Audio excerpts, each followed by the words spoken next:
సూర్యాపేట జిల్లా తుంగతుర్తి నియోజకవర్గం నూతనకల్ మండల కేంద్రంలో శనివారం మీడియా సమావేశంలో తుంగతుర్తి మాజీ ఎమ్మెల్యే డాక్టర్ గాదరి కిషోర్ కుమార్ పాల్గొన్నారు. ఈ సందర్భంగా ఆయన మాట్లాడుతూ ఇది ప్రజాపాలన కాదు, ప్రజా వ్యతిరేక పాలన అని, నిర్బంధాలు, అరెస్టులతో రేవంత్ రెడ్డి నిరంకుశ పాలన చేస్తున్నాడని అన్నారు. విద్యుత్ ఉత్పత్తి పెరిగినా 24 గంటల కరెంటు అందించలేని చేతకాని ప్రభుత్వం ఈ కాంగ్రెస్ ప్రభుత్వం అని మండిపడ్డారు.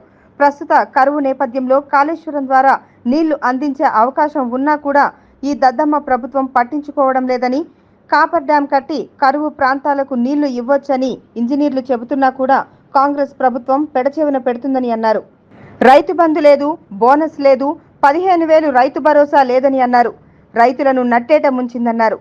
ఇప్పటికీ 17 సార్లు ఢిల్లీకి పోయి వచ్చారని రేవంత్ రెడ్డి ఢిల్లీకి గులాంగిరి చేస్తూ తెలంగాణ సొమ్మును ఢిల్లీకి దోచిపెడుతున్నాడని, ఇంతకన్నా దౌర్భాగ్యం ఉండదని అన్నారు. తుంగతుర్తిలో అప్పుడు నేను ఎమ్మెల్యేగా ఉన్నప్పుడు మంజూరు చేయించిన పనులకు ప్రస్తుత ఎమ్మెల్యే శంకుస్థాపనలు చేయడం తప్ప ఒక్కటంటే ఒక్కటి కొత్త పని కానీ, కొత్త నిధులు కానీ లేవని అన్నారు. శాంతియుతంగా ఉన్న నియోజకవర్గంలో మళ్లీ కక్షలు లేపడానికి కాంగ్రెస్ నాయకులు మా కార్యకర్తలపై అక్రమ కేసులు పెడుతున్నారని, మళ్లీ అశాంతి రేగేలా వ్యవహరిస్తున్నారు. కాంగ్రెస్ వాళ్ళని ఫ్యాక్షన్ గొడవలు జరిగేలా కుట్రలు చేస్తున్నారని, తస్మాత్ జాగ్రత్త అని మేము చూస్తూ ఊరుకోమని హెచ్చరించారు. తెలంగాణ రాష్ట్రంలో ప్రస్తుతం ప్రజా పరిపాలన కాదు, ప్రజా వ్యతిరేక పరిపాలన, అరాచక పరిపాలన జరుగుతున్నటువంటి సందర్భం. బీఆర్ఎస్ పార్టీగా తుంగతుర్తి నియోజకవర్గ ఇన్ఛార్జిగా ముందుగా దీన్ని తీవ్రంగా ఖండిస్తూ ఉన్నా. ఎందుకంటే ఏదైతే అబద్ధపు హామీలతోని ప్రజలను మభ్యపెట్టి మోసం చేసి అధికారంలోకి వచ్చినటువంటి కాంగ్రెస్ పార్టీ వాటి అమలు కోసం చేయాల్సినటువంటి కనీస ప్రయత్నం చేయకపోగా పాత పంచాయతీలనే పదే పదే తెరమీదికి తీసుకొచ్చి వాటినే ప్రస్తావించి ఇంకా పాత ప్రభుత్వం మీద, కేసీఆర్ గారి మీదనే అబద్ధ ప్రచారాలు చేసుకుంటూ పబ్బం గడపాలనేటువంటి ప్రయత్నం చేస్తుంది. ఇది నిజంగా కూడా శోచనీయమైనటువంటి చర్య. ఎందుకంటే ఇప్పుడు మనం చూస్తున్నాం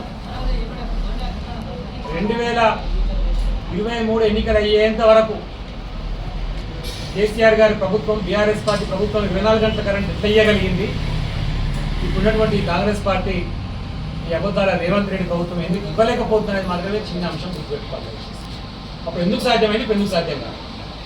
కరెంటుకు సంబంధించి తయారీ కేంద్రాల నుంచి గతం కంటే ఇంకా 1600 మెగావాట్ల విద్యుత్ ఇంకా యాడ్ అయింది, కొత్త ఓపెన్.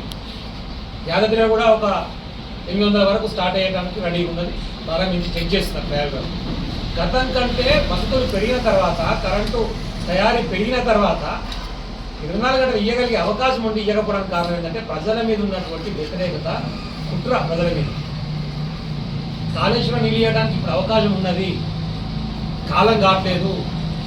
ఈ దరిద్రులు రాజ్యం మీద ఎక్కిన తర్వాత రేవంత్ రెడ్డి లాంటి వాళ్ళు కాలం కూడా కలిసి రావట్లేదు. కనీసం మరి కాళేశ్వరం నీళ్లు పోతున్నాయి, ఇంట్లో బాగానే ఉన్నది, చిన్న కాపర్ డ్యాం అడ్డ వేసి లిఫ్ట్ చేయొచ్చని చెప్పేసి అక్కడ ఉన్నటువంటి సిఈలు, ఈఎన్సీలు గవర్నమెంట్ ప్రతిపాదనలు పంపినా వద్దు లేవా లిఫ్ట్ చేయాల్సిన అవసరం లేదని చెప్పి అక్కడ పడేస్తుంది. ఎందుకంటే కాళేశ్వరం మనం లిఫ్ట్ చేసి మళ్ళీ ఇప్పుడు ఉన్నటువంటి కరీంనగర్ కానీ, వరంగల్ కానీ, ఈవెన్ తుంగతుర్తి, సూర్యాపేట వరకు కూడా నీళ్ళు ఇస్తే మన రైతులు బాగుపడతారు. అటు రైతులు బాగుపడడం అనేటువంటిది ఈ ప్రభుత్వానికి ఇష్టం లేదు. రాగానే సంతకం పెడతానటువంటి రైతు రుణమాఫీ ఏమైందో మనం చూస్తూనే ఉన్నాం. రైతు బంధు 10,000, రైతు భరోసా 15,000, 10,000 దిక్కులేదు, వాడు ఇస్తాన్న 15,000 అసలే దిక్కులేనటువంటి పరిస్థితి. మనం చూసినటువంటి 500 బోనస్ అయితే గతే లేదు. దాన్ని కూడా మనం మాట్లాడుకుంటా సన్నబియ్యం కోసం ఆలోచిస్తే సన్నబియ్యం నీ కాడ కూడా వస్తారా, నీ బోనస్ మనకి కావాలి. మార్కెట్లో మంచి ధర వస్తే వాడు డైరెక్ట్ మార్కెట్ని అమ్ముకుంటాడు.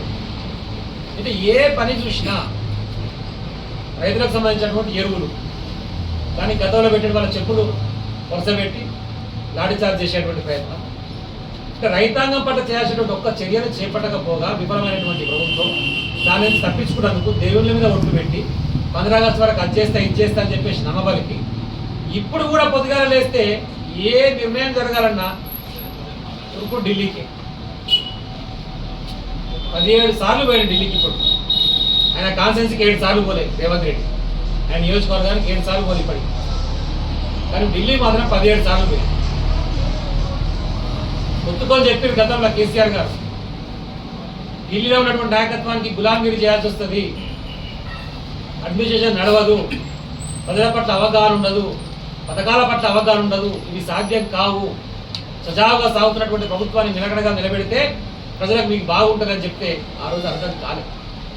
ఈరోజు చెప్పినటువంటి ఏ ఒక్క గ్యారెంటీ అమలు చేసేటువంటి పరిస్థితి లేదు, దాని గురించి సమీక్ష లేదు, దాని గురించి మాట్లాడలేదు.